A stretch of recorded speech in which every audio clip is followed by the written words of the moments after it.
tiene un pitido así muy suave, pero constante, que está durante todo el día.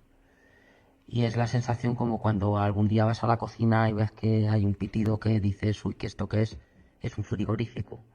Entonces tú lo que sueles acostumbrarte es a darle un golpe al frigorífico y eso remite y notas tranquilidad.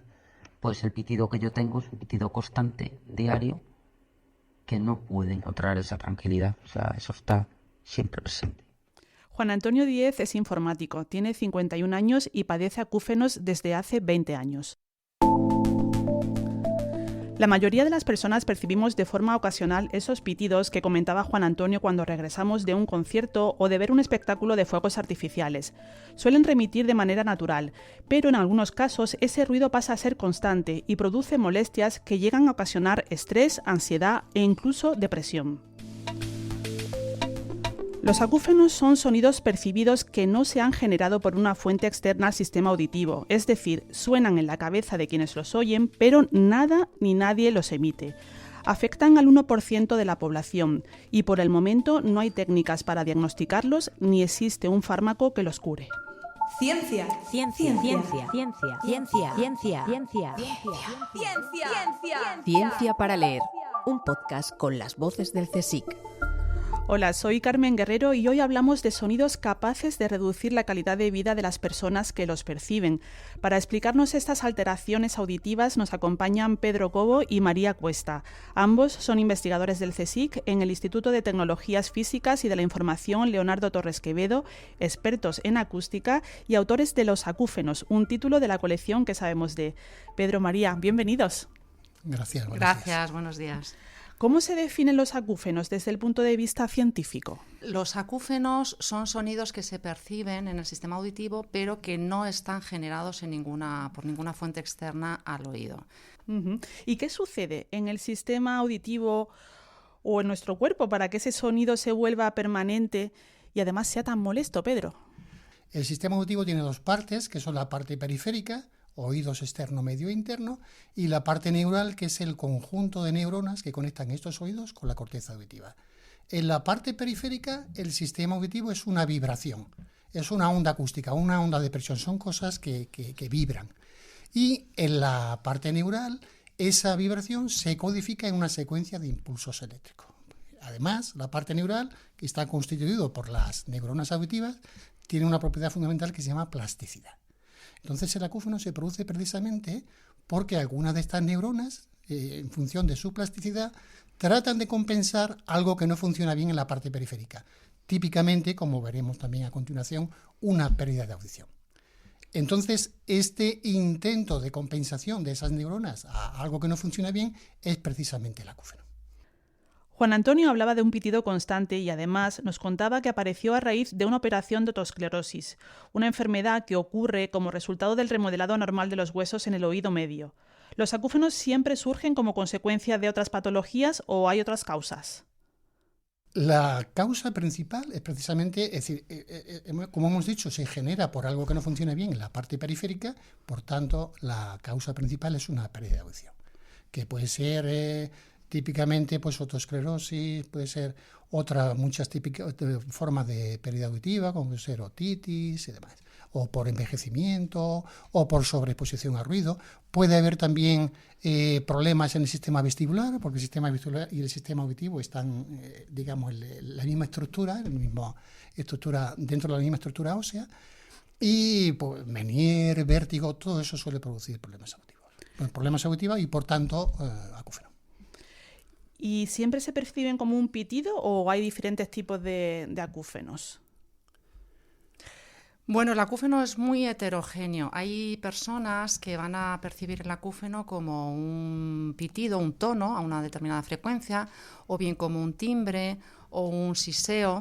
El acúfeno, además, hay personas que lo localizan bilateralmente en ambos oídos. De hecho, prácticamente más del 50% lo percibe de manera bilateral, o en el oído izquierdo o en el oído derecho. Y hay también zumbidos, hay siseos, hay zumbidos, hay lo que llamamos los siseos, es el hissing, o cuando hay un pitido, es un tono, es un tono puro, o en el caso de que sea un timbre o un grillo es tipo ringing, que los hemos definido así en el libro. ¿Y por qué es una dolencia tan difícil de diagnosticar?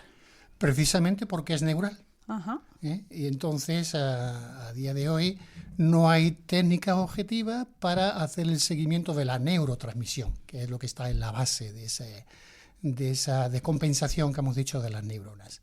Entonces, ¿cómo hacéis para medir el tipo o la intensidad de un acúfeno, María?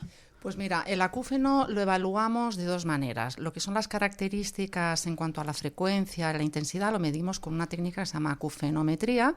Es una técnica de ajuste con un sistema calibrado. Vamos presentando al paciente un sonido y el paciente tiene que identificar qué frecuencia de ese sonido pues, se aproxima a la frecuencia de su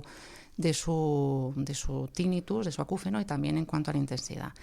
También evaluamos, que es fundamental, el distrés, el sufrimiento emocional que produce el acúfeno al paciente. Lo evaluamos con unos cuestionarios que están normalizados y que nos van a determinar, bueno, pues cómo interfiere el acúfeno en su vida diaria. Vamos a escuchar ahora a Juan Antonio y vamos a oír cómo describe él su día a día. Luego estás en casa, pues claro, no aguantas mucho porque estás de todo el día ahí con ese pitidito que te absorbe. Y bueno, y cuando ya echas a dormir, pues ya te duermes de puro cansancio, porque ese silencio o paz que cualquier persona puede tener cuando se echa a dormir, pues yo me tengo que dormir con un pitido.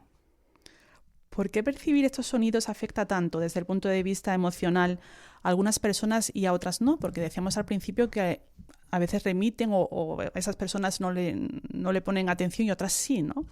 Esto es muy importante. Es que dentro del cerebro está todo interconectado. Y hay una conexión muy relevante para el acúfeno entre la parte auditiva, es decir, las neuronas auditivas, y la parte límbica. El sistema límbico es el responsable de las emociones. Y en concreto, en su conexión con el sistema auditivo, es el que nos da la emoción que nos produce el sonido. Esa conexión entre el sistema auditivo y el sistema límbico, una vez que se ha disparado el acúfeno, en algunas personas se exacerba, se intensifica. Y eso es precisamente lo que medimos con los cuestionarios y eso es lo que nosotros definimos como distrés. Entonces, algunas personas, ahí afecta muchísimo la personalidad, son capaces de aceptar que ha habido un revés, se adaptan perfectamente y conviven con su acúfeno, y en algunas personas se empieza a intensificar esa conexión auditiva límbica y se produce el acúfeno. Hablemos de cifras. ¿Qué incidencia tienen los acúfenos? Porque la verdad es que yo, preguntando a compañeros, a personas cercanas, parece que está más presente de lo que yo en principio intuía. Sí, pues mira, siempre la incidencia del acúfeno está aproximadamente alrededor del 10% de la población tiene un acúfeno que ya está cronificado, de los cuales solamente el 1% es un acúfeno severo, que produce un distrés y un sufrimiento emocional muy importante. En el caso, por ejemplo, de España, pues siempre ponemos el caso, si son 50 millones, pues 1% son 500.000 personas que están afectadas por un acúfeno severo y que, por tanto, ven mermada su calidad de vida porque es un sufrimiento emocional importante el que conlleva. ¿Y hay colectivos que estén más afectados que otros?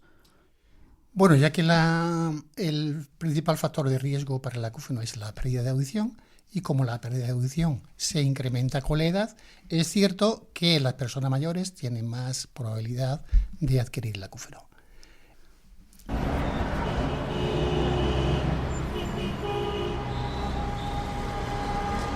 Así suena una ciudad en un día normal y nosotros vivimos envueltos en ese entorno acústico. ¿Estas condiciones ambientales pueden hacernos más propensos a tener acúfenos? Tenemos que tener en cuenta que la principal causa y factor de riesgo del acúfeno es la pérdida de audición. Y una de las pérdidas de audición más caracterizadas es debido a la sobreexposición al ruido. Sabemos además que en los últimos 30 años se ha doblado la población que está sometida a unos niveles de ruido excesivos. Es previsible, por tanto, que el acúfeno vaya también a más. Explicáis en el libro que no hay ningún medicamento para hacer desaparecer esas compañías sonoras tan molestas, por llamarlas de alguna manera. ¿Qué fármacos se han probado y por qué no funcionan? Esencialmente ha habido ensayos clínicos de algunas empresas farmacéuticas y casi todos son negrofármacos. Es decir, es muy importante entender que el acúfeno es una hiperactividad de las neuronas. También se han ensayado fármacos que controlan los canales de sodio, de potasio, es decir, todo lo que está involucrado en la neurotransmisión.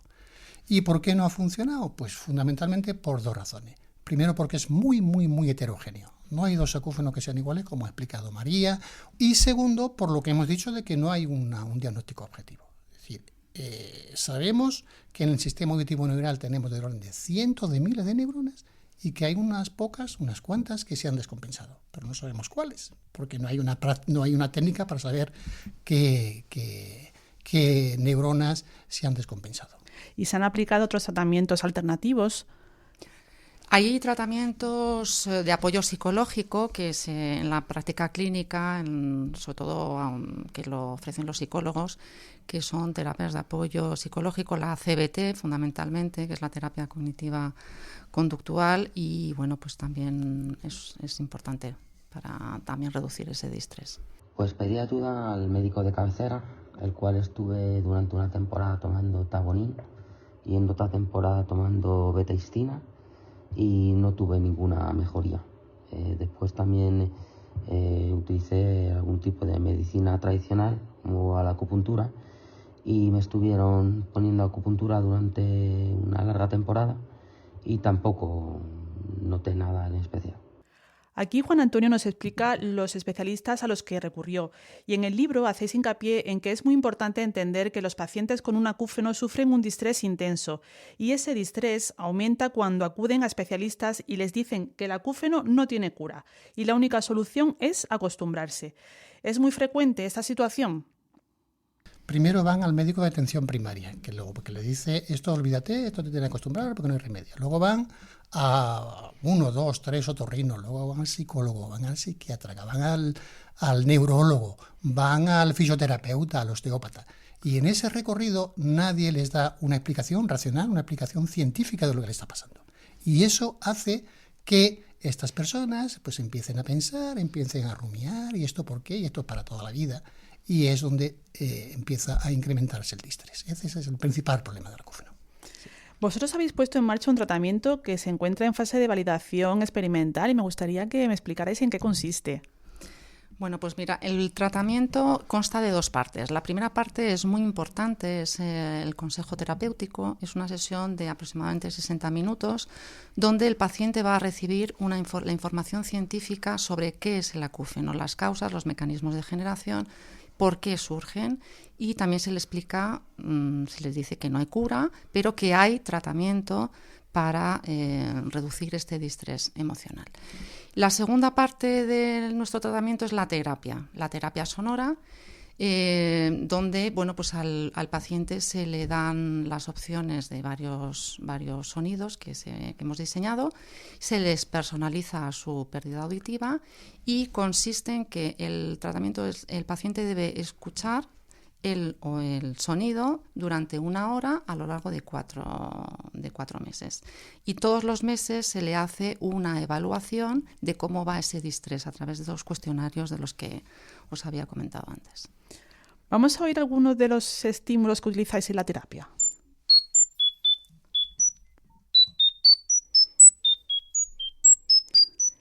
Este, por ejemplo, a nosotros quizá no nos diga nada, a los pacientes seguro que sí. ¿Cómo se aplica y para qué pacientes está indicado?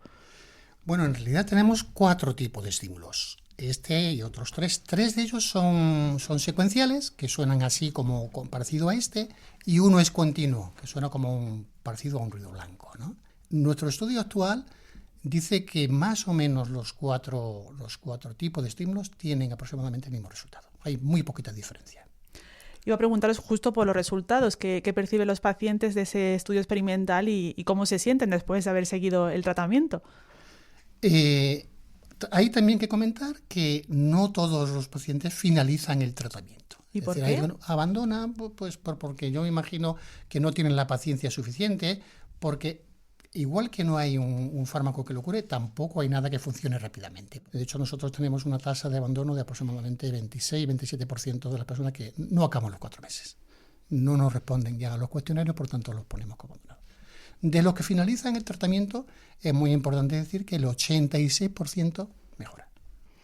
¿Y qué indicaciones daríais a una persona que ha empezado a notar los síntomas que nos estáis explicando para que no pase por todo ese tramo de especialistas sin respuesta? Bueno, nosotros siempre lo que comentamos con los pacientes de acúfenos es que, y cuando van a empezar el tratamiento, es que tienen que tener paciencia, porque sobre todo que cuando inician el tratamiento que nosotros les vamos a personalizar, está estimado que a lo largo de los 4 meses van a experimentar una reducción de su distrés, pero todo requiere paciencia. Tienden a tener también un carácter muy rumiativo, están continuamente pensando en su acúfeno y en el acúfeno, y entonces ahora voy a buscar esta solución. Entonces todo lo que les decimos siempre es, eso hay que tratar de no poner el foco en el acúfeno. De hecho, en el tratamiento, cuando ellos escuchan 1 hora al día, les decimos siempre que tienen que hacer cualquier actividad, es decir, no tienen que poner el foco en el acúfeno. El sonido nunca debe enmascarar el acúfeno, tienen que percibirlo, pero no tienen que prestar atención. Y lo que les decimos es que el tratamiento es por plasticidad, requiere tiempo, paciencia para poder ir valorando y experimentando las mejoras. ¿Cómo he llegado hasta aquí? Pedro, María, además de que nos contéis vuestro ámbito de investigación, nos gusta conocer vuestro recorrido como profesionales. Así que me gustaría preguntaros, ¿cómo aterrizasteis en el mundo de la ciencia y por qué decidisteis dedicaros a la investigación? ¿Quién empieza? Por antigüedad. Venga, Pedro. Bueno, yo llevo 40 años en el CSIC. Wow. Yo entré en el año 84 como becario. Digamos que me ficharon de la universidad. Es decir, luego mi director de tesis fue a la universidad. Yo estaba estudiando quinto de físicas y allí nos reclutaron. Y me gustó tanto que ahí me he quedado. Y he ido pasando por diferentes campos de la acústica submarina primero, luego ruido exterior, digamos ruido ambiente, y también pues temas de estos relacionados con la audición. Sí. María. Pues en mi caso un poquito menos, pero ya camino de los casi 30 años también, porque yo entré en el 98 con una beca predoctoral a hacer la tesis con Pedro, y a lo largo de todo este tiempo pues me he especializado sobre todo en aspectos de evaluación, control del ruido, todo tipo de técnicas, sobre todo técnicas activas. Y luego también he tenido, pues complementariamente, actividad de gestión y de manera también muy satisfactoria. Que es muy importante también la gestión en ciencia, ¿verdad? Sí. A veces se nos olvida y... Sí, la gestión es fundamental en los programas. La contraportada. Ahora os voy a pedir a uno de los dos que resumáis en 1 minuto el contenido del libro Los acúfenos. Nuestro objetivo fundamental es dar esperanza, dar información científica a este grupo de personas que sufren tantísimo debido al acúfeno y explicarles primero las bases científicas del acúfeno, que tienen mucho que ver con el funcionamiento de todo el sistema auditivo, los posibles tratamientos que hay y digamos, convencerlos de que es posible convivir con su acúfeno, como hay, como ha dicho María, cientos de miles de personas que tienen acúfeno y no tienen síntomas, y que es posible aplicar tratamientos, entre ellos, por ejemplo, el nuestro, que es un tratamiento personalizado, para mejorar su calidad de vida. Ese ha sido nuestro objetivo fundamental. Además de este libro, también sois autores de otro título de la colección titulado El ruido. María, ¿qué explicáis en este otro libro? Hablamos de las características del ruido, cómo se evalúa la evaluación del ruido ambiental en las ciudades fundamentalmente, sobre la normativa, que es muy importante, cómo está regulado, por ejemplo, en España a nivel autonómico, municipal y estatal, todo el tema del ruido. También hablamos sobre los efectos fundamentales del ruido, pues la pérdida de audición es el principal efecto del ruido y que a su vez tiene también efectos en los acúfenos. Y también hablamos de las técnicas de control, cómo se controla el ruido, tanto de alta frecuencia con las técnicas pasivas o de baja frecuencia, técnicas activas. Antes de terminar, le mandamos un abrazo fuerte a Juan Antonio Díez, uno de los pacientes voluntarios en el tratamiento experimental del que nos habéis hablado, y le agradecemos muchísimo que haya compartido su valioso testimonio. Imagino que para vosotros es esencial que haya personas como él que estén dispuestas a colaborar en los estudios, ¿verdad? Claro. Desde luego estamos muy agradecidos a todas las personas que voluntariamente han participado en el estudio, porque es así como nosotros vamos refinando nuestra terapia y, por supuesto, va mejorando. Se nos acaba el tiempo, así que Pedro Cobo y María Cuesta, investigadores del CSIC en el Instituto de Tecnología Físicas y de la Información Leonardo Torres Quevedo, muchas gracias por acompañarnos y mucho ánimo para seguir con la investigación.